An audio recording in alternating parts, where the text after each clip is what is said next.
I never thought my legs could betray me like that. 8 months pregnant, carrying a belly so round it almost tilted me forward, I walked into the hotel lobby that morning just to meet an old friend for brunch.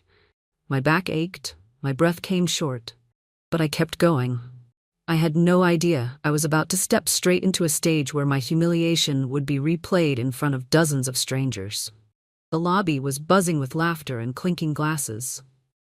A corporate anniversary party, I guessed. The banners read Hamilton Group, celebrating 30 years of success. And then I froze. Right at the center of it stood Ethan, my ex-husband. Sharp suit, golden cufflinks, standing tall like the perfect heir. And beside him his father, Mr. Hamilton, the man who once looked me dead in the eyes and said, "Girls like you are nothing more than a distraction. My son deserves better." I could feel every drop of blood rush to my face. My friend tugged at my arm, whispering, "Do you want to leave?" But my legs rooted to the ground. My belly was right there in front of them, an undeniable mark of my life after Ethan. It didn't take long. The crowd noticed, heads turned, whispers swirled. And then, as if the universe wanted to humiliate me completely, Ethan's fiancée, yes, the same woman he left me for, stepped forward. She placed her hand on his arm, her diamond ring glittering under the chandeliers. Her lips curled into a smirk. "Oh," she said loud enough for the closest circle to hear, "look who's here. Still clinging to the Hamilton family's orbit, even while carrying someone else's child?" The words sliced me. The people around chuckled uncomfortably. I felt the baby kick inside me as if even my unborn child sensed my shame. I wanted to scream, to correct her, to reveal that the child wasn't someone else's, but my throat locked. Then Mr. Hamilton stepped closer, his voice carrying the same sharpness I remembered. "This is exactly what I warned Ethan about. You bring nothing but embarrassment. And now, showing up here, swollen with another man's child?" I swore my knees would give way. I held my belly, more for comfort than balance. I could barely breathe. Every pair of eyes drilled into me, stripping me down to nothing but a walking scandal. My mind screamed, "Run!" but my pride whispered, "Stand." I managed a shaky smile.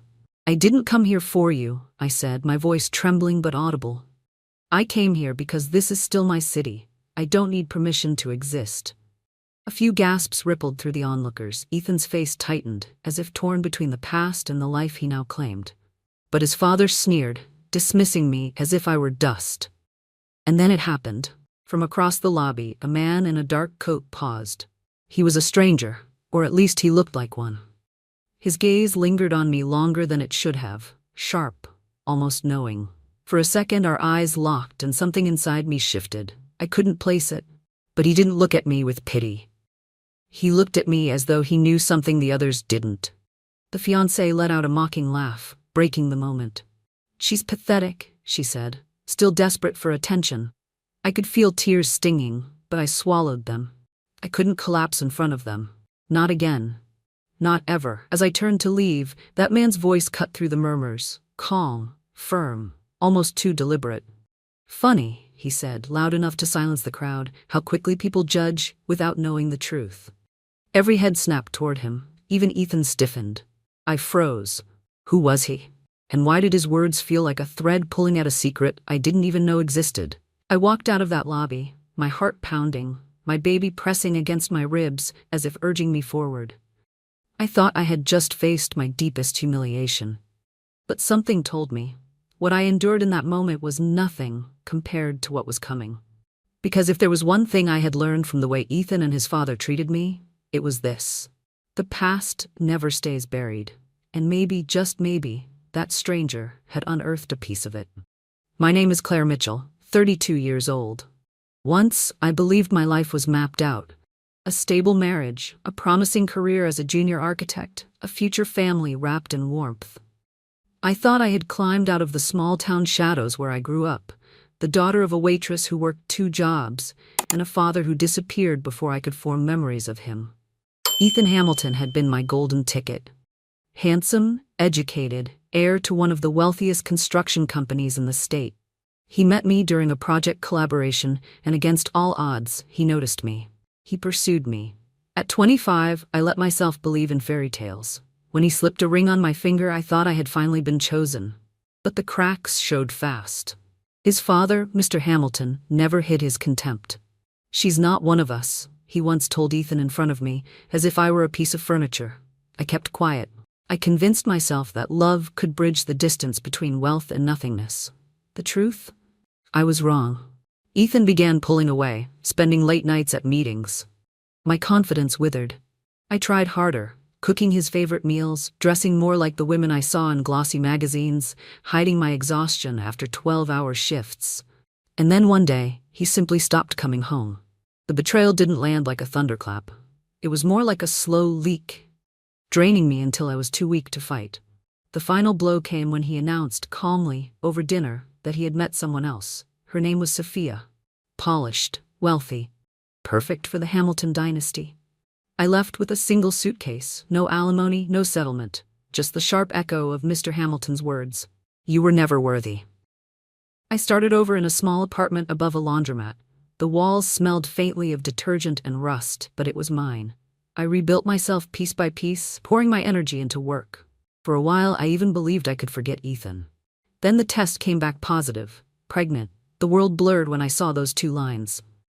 I sat on the edge of my bathtub, heart hammering, whispering to the silence, "What do I do now?" I had no family close by, no safety net, just me, and a tiny life growing inside. Fear was my first companion, but gradually something stronger took root. Resolve. This baby would be my chance to rewrite my story. I promised myself I would not let anyone, not Ethan, not his father, dictate my worth ever again. Still, pregnancy was no fairy tale. The nausea, the swollen ankles, the endless doctor bills, they carved new weaknesses in me. Nights were the hardest. Lying awake, listening to the city hum outside my window, I'd sometimes imagine Ethan's life with Sophia. Champagne toasts, glittering parties, the family's approval, wrapping them in a cocoon I was never allowed inside. But every time the baby kicked, I remembered why I couldn't look back. That's why running into Ethan and his father at the hotel that morning cut deeper than I expected. It was like colliding with a ghost I had buried, a ghost determined to remind me of my lowest worth. And yet, that stranger's voice lingered. Why would a man I'd never met stand up for me in front of the Hamiltons?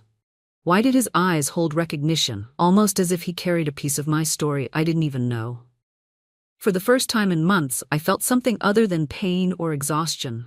I felt curiosity, a fragile spark, maybe even the beginning of a shift. But I pushed it down. I had enough on my plate. My only goal was survival until my baby arrived. Nothing else. No more men, no more heartbreak. At least, that's what I told myself. After that humiliating scene at the Hamilton event, I swore I wouldn't set foot near their world again. But fate has a strange sense of humor. 2 weeks later, my doctor called. My blood pressure was too high. At 8.5 months, that wasn't something to take lightly. She urged me to take a few days off work, maybe check into the hospital for observation. I didn't want to. My savings were thin. Every day I missed meant bills piling up.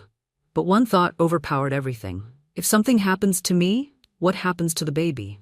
So, I packed a small bag and went to St. Augustine Medical Center, the city's largest hospital.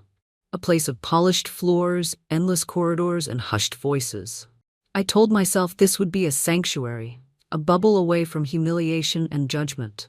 I was wrong. The Hamilton name was everywhere. Their family foundation had donated millions to the hospital. Their logo gleamed on plaques, wings, and even the fountain in the main lobby. And as if fate wanted to test me further, their anniversary gala was scheduled right there. Same building, different floor. The maternity ward became my strange new stage. Nurses bustled, machines beeped, and the faint cries of newborns echoed down the hall. My body was exhausted, but my mind was restless. I spent hours staring out the window, thinking about the child inside me, about the life I was preparing to give them. Then, one evening, while I was shuffling slowly back from the bathroom, I heard voices down the hall. Familiar voices. My stomach tightened. I peeked around the corner, and there they were. Mr. Hamilton, in his immaculate suit. Ethan, standing a step behind him. And Sophia, radiant in a gown, cradling her perfectly flat stomach like she was already rehearsing for motherhood. They were touring the hospital with administrators, discussing a new wing the family planned to fund. I froze, gripping the railing. I didn't want them to see me like this, hair unwashed, hospital gown clinging to my swollen figure. But life is cruel. Sophia's eyes swept the hall and then she smiled. A predator's smile. Well, well, she purred. What a coincidence. Mr. Hamilton's gaze landed on me, sharp and cold. Ethan's jaw tightened, but he said nothing. The administrators, suddenly awkward, excused themselves, leaving me alone with the family I had tried so hard to escape. I forced myself to stand straighter. I'm here for my baby, that's all. Sophia's laugh rang out like glass breaking. Your baby? Or Ethan's? Her words stabbed deeper than I expected. The hallway grew colder. My pulse throbbed in my ears. I wanted to scream that she had no right to even ask. But my throat closed, just like in the hotel lobby. And then, just like before, a voice interrupted. It was the same stranger. The man in the dark coat. He stood at the far end of the corridor, arms crossed, watching us. I'd be careful with accusations like that, he said, his tone low but cutting. Not everything is what it seems. The Hamiltons turned, startled. I couldn't read Ethan's face, but Mr. Hamilton's eyes narrowed, calculating. Who was this man? Why did he keep showing up at the exact moment I was cornered? And why did it feel like he carried a secret that connected to me? My heart pounded as I pressed my hand to my belly. For the first time, fear mixed with something else, anticipation. Because suddenly, I realized this hospital, this place meant to be a safe bubble, was about to become the very heart of my storm. When people talk about betrayal, they imagine sharp knives and sudden blows. But mine came wrapped in silk, laced with champagne bubbles, whispered behind closed doors until it erupted in daylight. Ethan wasn't a monster when I first met him. He was charming, gentle, even protective. But over time, I realized his protection had conditions. His love had strings tied so tightly they left bruises. And behind him always loomed his father, Mr. Hamilton. A man who believed loyalty was only measured by blood and money. Sophia, though, she was a different breed. She knew exactly how to wear the crown before anyone even placed it on her head. Polished manners, dazzling smile, but a core as ruthless as her ambition. She didn't steal Ethan out of love. She stole him because she could. Because to her, taking him from me proved her superiority. And now, seeing her in that hospital hallway, smirking as if she owned both him and me, I realized her betrayal wasn't just personal. It was a performance. That night, as I lay in my hospital bed, I overheard nurses whispering outside my door. They're saying Sophia and Ethan are announcing their engagement at the gala tonight. Engagement? I thought he was already married.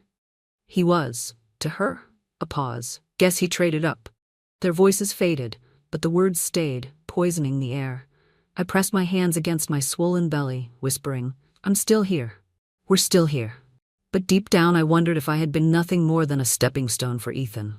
A disposable chapter in his rise. The next morning, I asked for a wheelchair so I could get some fresh air in the hospital garden. The nurse hesitated but agreed. The September air was crisp, the trees painted with hints of orange. For a moment, I felt almost human again. Until I saw them. Ethan and Sophia, sitting under a canopy of lights strung across the courtyard. A photographer snapped pictures while Sophia leaned into him, her fingers brushing his tie. She looked radiant. He looked complicit.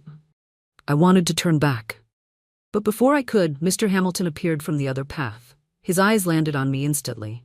Well, he said with mock surprise, what are the odds? Sophia glanced over, her smile widening like a blade. Don't tell me you followed us here. How desperate. I clenched the armrest of the wheelchair, my nails digging into the vinyl. I'm here for medical care. Unlike you, I don't parade my life for the cameras. Ethan flinched, just slightly. Enough for me to notice, but he said nothing. Mr. Hamilton stepped closer, lowering his voice so the photographer wouldn't hear. You think carrying that child gives you leverage? Let me be clear, you will never be part of this family. Not now, not ever. That baby will mean nothing to us. His words burned hotter than fire. My baby kicked violently, as if protesting against him. And then Sophia leaned forward, her whisper dripping venom. Maybe you should worry less about us, and more about who the real father is. Secrets have a way of spilling. I froze. Her tone wasn't mocking, it was deliberate. Almost knowing. How could she possibly question the father of my child? Unless she knew something I didn't. Panic clawed at my chest. Was this what the stranger had hinted at? Was there more to my story, to my baby, than I understood? I wheeled myself away before they could see me break. But inside, a storm was brewing. I had thought betrayal ended when Ethan left me for Sophia. I was wrong. It was still unraveling, thread by poisonous thread. I told myself I could endure their whispers, their glances, their poisonous words. I'd survive divorce, abandonment, and the crushing weight of starting over while pregnant. But nothing could prepare me for what happened the night of the Hamilton Gala inside St. Augustine's Grand Ballroom. The hospital had transformed its largest hall into a glittering stage. Chandeliers sparkled like constellations, waiters carried silver trays, and cameras flashed nonstop. It was the kind of event I used to dream of attending when I was married to Ethan, when I thought I belonged in that world. But now I was there by accident. My doctor had encouraged me to walk more, so I ventured from the maternity wing with my friend Hannah, a nurse who'd been my only source of comfort. She said the gala would be closed off from the public, but as we passed the lobby, we got swept into the flow of people. And before I could stop it, I was inside. My swollen belly pushed against my dress, my hospital bracelet still on my wrist. I looked out of place. I wanted to leave, but then I saw them. Ethan, Sophia, and Mr. Hamilton stood on stage, bathed in golden light. The MC tapped the microphone, silencing the crowd. "Ladies and gentlemen, tonight isn't just about celebrating the Hamilton legacy, it's about looking to the future." He turned dramatically toward Ethan and Sophia. "Please join me in congratulating our city's most admired couple, newly engaged and soon to lead the Hamilton dynasty into the next generation." The crowd erupted in applause. Champagne glasses clinked, cameras flashed, and then Sophia leaned into the microphone, her voice sugar-coated but sharp enough to cut me in half. "Of course, tonight wouldn't be complete without acknowledging the past. Some of you may remember Ethan's previous marriage." She gestured vaguely toward the audience, and for a second I thought I was safe. Just a footnote. But then her eyes found me, and she smiled. "Oh," she purred, "there she is."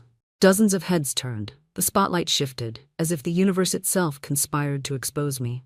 "There's Claire," Sophia continued, 8 months along, brave enough to still attend. "We wish her and whoever the father is, the very best." Laughter rippled through the hall. My knees weakened. I clutched my belly, the baby twisting inside as though sharing my torment. I opened my mouth to speak, but nothing came out. The room spun. Faces blurred. All I could hear was Sophia's laugh and Mr. Hamilton's booming chuckle. Ethan stood frozen, his eyes darting to me, then away like a coward too afraid to acknowledge the truth. And then the unthinkable happened. My water broke. Gasps echoed around me. A crimson stain spread down my dress. A dozen phones rose, capturing my humiliation in real time. "She's going into labor. Here," someone whispered. But Sophia's voice cut sharper than any gasp. "Well, that's one way to steal the spotlight." The crowd laughed again, uneasy but entertained. My friend Hannah rushed to my side, screaming for help. But in those moments, I wasn't just a woman in labor. I was a spectacle, a scandal, a punchline. As the pain surged, I locked eyes with Ethan. For a fraction of a second, I saw guilt flash across his face, but he didn't move. He didn't come. And then, from the edge of the crowd, the stranger appeared. The same man from the lobby, from the hospital corridor. He pushed past the stunned guests, grabbed my arm firmly but gently, and shouted, "Get her out of here, now!" Security hesitated, glancing at Mr. Hamilton. But the stranger's authority was undeniable. Within seconds I was being wheeled out, lights flashing, voices buzzing, Sophia's laughter chasing me down the hall. I thought the worst part was collapsing in front of them, my body betraying me at the cruelest moment.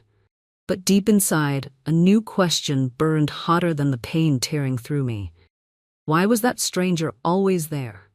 And why did it feel like he was protecting something bigger than me? They rushed me back into the maternity ward, the echoes of laughter still clinging to my ears like smoke. The bright lights, the hurried footsteps, the beeping monitors, it all blurred together. My body was shaking uncontrollably, the contractions ripping through me in uneven waves. I should have been focused only on the baby. But all I could think about was that ballroom, the way the crowd stared, the way Sophia smirked, the way Ethan stood frozen, paralyzed by cowardice. I had never felt smaller in my life. The nurses worked around me, placing IVs, monitoring the baby's heartbeat. Hannah squeezed my hand, whispering encouragement, but her voice barely reached me. My mind was drowning in humiliation. I was nothing but a spectacle, a discarded wife, a cautionary tale. And now, a public scandal, immortalized on 100 cell phones. I closed my eyes, wishing I could disappear. Hours dragged by. The contractions slowed. The doctor explained I wasn't dilated enough. It was false labor triggered by stress. My body had betrayed me, but not enough to bring my baby yet. Relief and shame mixed in my chest, heavy and bitter. When the nurses left me to rest, the room grew silent. That's when the tears came. Hot, uncontrollable, endless. I whispered to the baby, I'm sorry. I'm so sorry. Sorry for choosing Ethan. Sorry for not being strong enough. Sorry for bringing you into this mess. I wanted to be the mother who protected, who stood tall, but instead I was broken. The door creaked open. I thought it was Hannah, but it wasn't. It was him, the stranger in the dark coat. The man who had spoken for me twice, who had pulled me out of the ballroom when Ethan wouldn't move an inch. He stepped inside quietly, closing the door behind him. Up close, I noticed his features. Sharp but not unkind. Eyes steady, like he carried a weight of his own. You shouldn't be alone, he said. I swallowed hard. Who are you? My voice cracked. He hesitated, then sat in the chair by my bed. My name is Daniel. Daniel Reed. The name meant nothing to me. But the way he looked at me, like I wasn't invisible, like I wasn't shame itself, stirred something I couldn't explain. Why? I asked, my words trembling. Why do you keep showing up? He leaned forward, his elbows on his knees. For a moment I thought he might tell me everything. But instead he said softly, because you don't deserve to fight this alone. I should have been comforted. But his words cut deeper. Because the truth was, I was alone. My marriage, my pride, my dignity had all been stripped away. And now even my body was betraying me. After Daniel left, I curled up as much as my swollen belly would allow, staring at the shadows on the ceiling. I didn't sleep. Couldn't. My mind replayed the humiliation over and over, twisting it into nightmares even while awake. By morning, I felt hollow. The headlines confirmed it. On every social media feed, the video was everywhere. Ex-wife crashes Hamilton gala in labor. Clips showed me clutching my belly, the crowd laughing, Sophia smiling like a queen. The comments were worse. She's just jealous. Anything for attention. Poor Ethan dodged a bullet. I turned off my phone, but the words were already carved inside me. That day I realized I wasn't just fighting for survival anymore. I was fighting to protect my baby from a world eager to see me fall. But first, I had to survive myself. 3 days passed after the gala. I barely left my hospital bed. Nurses came and went, doctors checked my blood pressure, Hannah brought me food I barely touched. But the world outside my room felt poisoned. Every time I closed my eyes, I heard Sophia's laugh, saw Ethan's silence, felt the crowd's cruel stares. On the 4th morning, a knock came, not the usual soft rap of a nurse, firmer, hesitant. Come in, I whispered. Daniel stepped inside, same dark coat, same steady eyes. I tensed. Why are you here again? He didn't answer right away. Instead, he set a manila folder on the bedside table. My name was written across the front. My heart stuttered. What is that? He sat down, folding his hands. Proof. I stared at him. Proof of what? Daniel leaned closer. His voice was low, deliberate. That your child is not just yours, but the Hamiltons have far more to do with this baby than they want you to believe. The words slammed into me. I shook my head violently. No. That's impossible. Ethan, he abandoned me before I even knew. Daniel cut in, gently but firmly. Claire, listen. Ethan may not know the whole truth, but his father does, and he's been hiding it from everyone. I pushed the folder away, as if touching it would burn me. Why should I trust you? I don't even know who you are. Daniel exhaled, then pulled something from his pocket, an old hospital badge. Dr. Daniel Reed, Genetic Research Division. I used to work here, he explained. Years ago, before the Hamiltons funded this wing, I left after disagreements with the board, but I kept digging, and what I found led me back to you. My throat dried. What are you talking about? He slid the folder closer again. Your baby, the records, the tests. There's something you don't know. Hands trembling, I opened the folder. Inside were photocopies of lab results, signatures, and a document stamped confidential. My eyes scanned the lines, blood type, genetic markers, dates. And then I saw it. A notation in bold, paternal genetic material matched, Hamilton lineage confirmed. The room spun. My voice cracked. No, that can't be. Daniel's gaze was steady, but sympathetic. Claire, your child is Ethan's. I slammed the folder shut. You're lying. He left me before before it could be. Daniel shook his head. The timeline matches, and I think Mr. Hamilton knew from the beginning. That's why he despises you so much. Not because you weren't worthy, but because you carried something he couldn't control. A future heir he never sanctioned. My hands flew to my belly instinctively. The baby kicked, almost on cue. Tears blurred my vision. All those months of whispers, humiliation, being called unworthy, and the truth was growing inside me the whole time. But then another thought struck, cold and sharp. If this is true, I whispered, why would you help me? What do you get out of this? Daniel's jaw tightened. Because once, I trusted the Hamiltons too, and they destroyed someone I loved. I won't let them do the same to you. He stood, his voice firmer now. But you need to be careful. If Mr. Hamilton learns you know the truth, he won't stop until he erases you, and your baby, from his legacy. For the first time in months, my fear shifted into something else. Rage. All this time I thought I was powerless. But I wasn't just carrying a child. I was carrying the one thing the Hamiltons couldn't buy, silence or erase. Their heir. The revelation that my child carried the Hamilton bloodline shook me to my core. For days I couldn't stop running my hand across my belly, whispering, you're his, you're theirs, but you're mine first. I tried to process it quietly, but secrets have a way of stirring the air around them. The nurses began whispering when they thought I couldn't hear. A Hamilton car parked outside the hospital more often than coincidence allowed, and I kept catching glimpses of Mr. Hamilton himself, speaking with doctors in hushed tones, his eyes darting toward my room. He knew. But what chilled me more was the thought that Sophia might know too. Her comment in the garden. Maybe you should worry less about us and more about who the real father is, now echoed with new meaning. Still, Daniel's warning lingered in my mind. I had the truth, yes. But if I revealed it too soon, without proof strong enough to shatter the Hamilton empire, I'd be crushed before I even held my baby. And then Daniel returned. This time, not with papers, but with something far heavier. It was late evening. The maternity ward was quiet, only the distant hum of machines filling the air. He slipped into my room, closing the door behind him. I found something else, he said, his voice grave. I sat up slowly, my heart already bracing. What is it? He laid a small flash drive on my blanket. Recordings. Years ago when I still worked here, Mr. Hamilton forced the hospital board to suppress cases that threatened his image. One of them, he hesitated, then met my eyes. One of them involved your mother. My blood froze. My mother? No, that's impossible. She died when I was a teenager. Daniel nodded. Yes, but before that she was a patient here, in the very same hospital. She participated in an experimental treatment funded by the Hamilton Foundation, and her records were buried after her death. I shook my head violently. Why are you telling me this? What does it have to do with me? He leaned closer, his eyes unwavering. Because the Hamiltons have been entangled with your life long before you ever met Ethan. Your mother's case, it wasn't an accident, and I think Mr. Hamilton always knew exactly who you were when Ethan brought you home. The room tilted. My mind screamed no, but the pieces were snapping together. Mr. Hamilton's hatred of me wasn't just about class or money, it was personal. He had known my bloodline, my background, long before Ethan ever fell in love with me. I clutched the blanket, my knuckles white.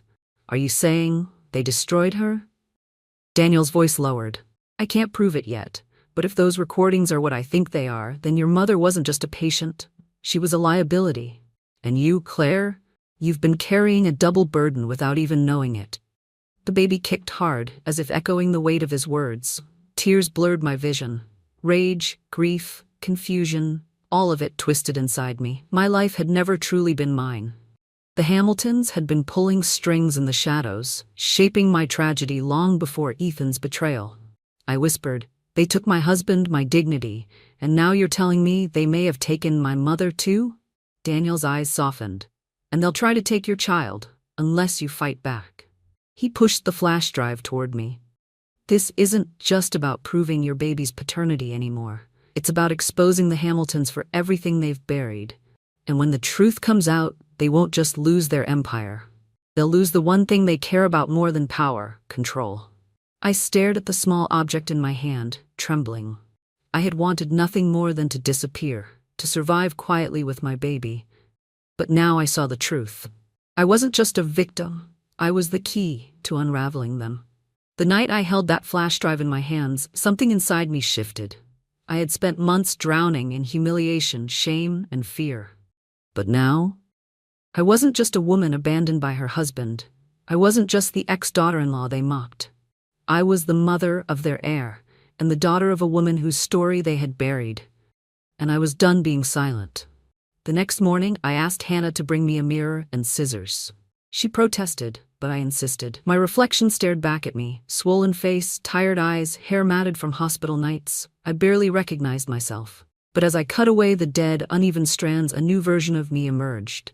Stronger, fiercer. Every snip was a vow. No more bowing, no more shrinking. Hannah gasped. "Claire, you look like someone else." I shook my head. No, I finally look like myself. Over the next few days I prepared. Daniel worked quietly behind the scenes, retrieving more files, cross-checking data. I studied every line, every date, every signature in that folder.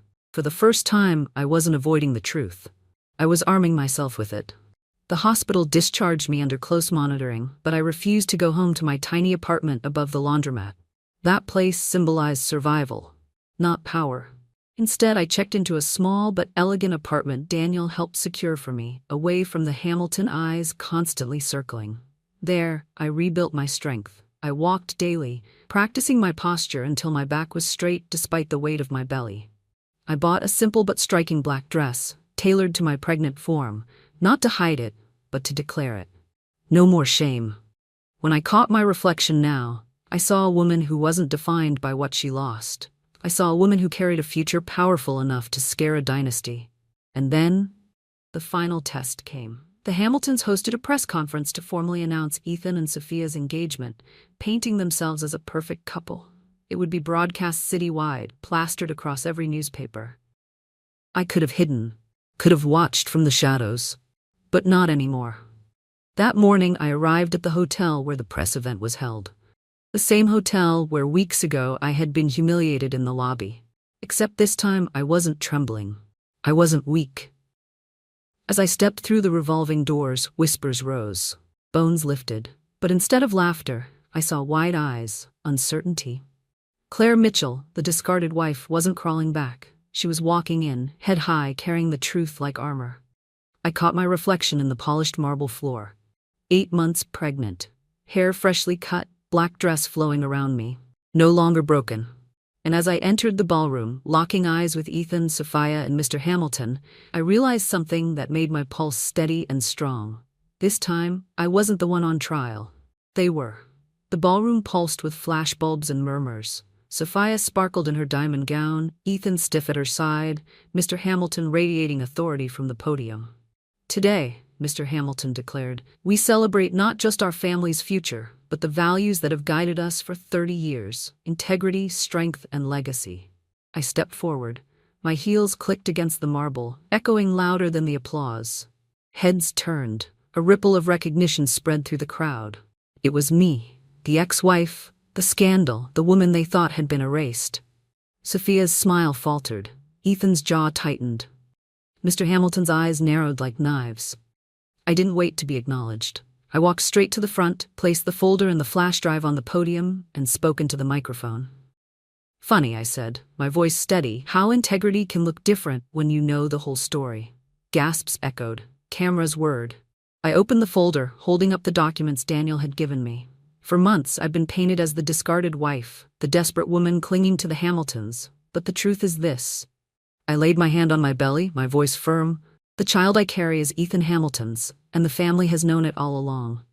Chaos erupted. Reporters shouted questions. Cameras zoomed in. Sophia's face drained of color. Ethan froze, his eyes darting wildly. Mr. Hamilton slammed his hand on the podium. "Lies," he thundered. "Fabricated nonsense." I didn't flinch. Instead, I lifted the flash drive Daniel had found. "If these are lies, then perhaps you can explain why your foundation buried the medical files of my mother's case, why her treatment disappeared from records, why she died in silence while you profited, and why you've spent years trying to erase me the way you erased her." The room erupted again. Shouts, flashes. Reporters surged forward. Mr. Hamilton's face twisted, his control slipping. "You don't know what you're talking about." But Daniel's voice cut through from the back of the room. Yes, she does. All eyes turned. Daniel stepped forward, holding more files, his old hospital badge gleaming. I was there. I worked under your program. I saw the cover-ups, the falsified signatures, and I kept the evidence. Everything. Silence followed, a thick, stunned silence. Then, like dominoes, reporters began shouting, "Is this true? Mr. Hamilton, did your company bury medical malpractice cases? Ethan, is she carrying your child?" Sophia grabbed Ethan's arm, whispering frantically, but the cameras were everywhere. His silence, his cowardice, it was being broadcast in real time. Mr. Hamilton's roar filled the hall. Enough. This woman means nothing. I stepped forward, cutting him off. My voice shook with power I didn't know I had. I mean everything. Not because of you, not because of your name, but because I survived what you tried to destroy. I carry your air, and I carry the truth you buried with my mother. And now, everyone will know. The crowd erupted again, this time with gasps and applause. Some reporters clapped, others rushed to file breaking news. Security moved in, but not for me. For them. Within minutes, investigators who had been tipped off by Daniel's files arrived. Papers were seized. Mr. Hamilton's protests turned into sputtering rage. Sophia screamed at Ethan to do something. Ethan stood paralyzed, pale, broken beneath the weight of his own weakness. And me? I walked out of that ballroom, not hidden, not mocked, not humiliated, but standing tall. Cameras followed, but I no longer feared them. Every flash was proof. Proof that I was no longer the victim in their story. I was the author of mine. Weeks later, headlines filled the news. Hamilton Empire crumbles under scandal. CEO indicted on fraud and cover-up charges. Ex-wife's courage exposes dynasty's secrets. Mr. Hamilton faced charges. Sophia vanished from the spotlight, her engagement evaporating overnight. Ethan. Well, he tried to reach out once, but I never answered. Some doors are meant to stay closed. And me? I gave birth to a healthy baby boy. The moment they placed him in my arms, all the shame, the pain, the humiliation dissolved. He looked at me with wide, curious eyes, and I whispered, "You'll never have to doubt your worth. Not once. Not ever." Daniel visited often, bringing quiet strength. He never asked for more than my trust, never pushed. But every time he held my son, every time his steady presence filled the room, I felt a peace I hadn't known in years. Maybe someday I would be ready for something new. But for now it was enough to know this: I had won. Against betrayal, against humiliation, against a dynasty that once told me I wasn't worthy. I had the final word. And it was freedom. 6 months later, spring returned to the city. The Hamilton name still appeared in headlines, but no longer gilded in gold. Instead, it was dragged through court hearings, indictments, and bankruptcy filings. Their empire had collapsed like a house of cards.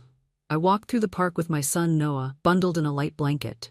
The air was crisp, the cherry blossoms fluttering above us like soft confetti. He giggled when the petals landed on his cheeks, and for the first time in years, I laughed without heaviness behind it. Life had slowed into something ordinary. Peaceful. My days revolved around bottles, naps, and stroller walks, and I cherished it. I no longer chased someone else's approval. I no longer lived under someone else's shadow. Daniel came by often. He never tried to play the hero in my story. Instead, he became a steady presence, showing up with groceries, fixing the leaky sink in my new apartment, holding Noah when my arms were too tired. One evening, as Noah slept in his crib, I found Daniel in the kitchen warming a bottle. He looked up, caught my gaze, and smiled, quiet, unassuming. "You don't have to keep doing this," I told him softly. He shook his head. "I know, but I want to." Something in me, something bruised and wary, unlocked a little. For the first time, I let myself imagine a future that wasn't built on survival alone. As for Ethan, I heard he had left the city, trying to rebuild a life elsewhere, far from the scandal.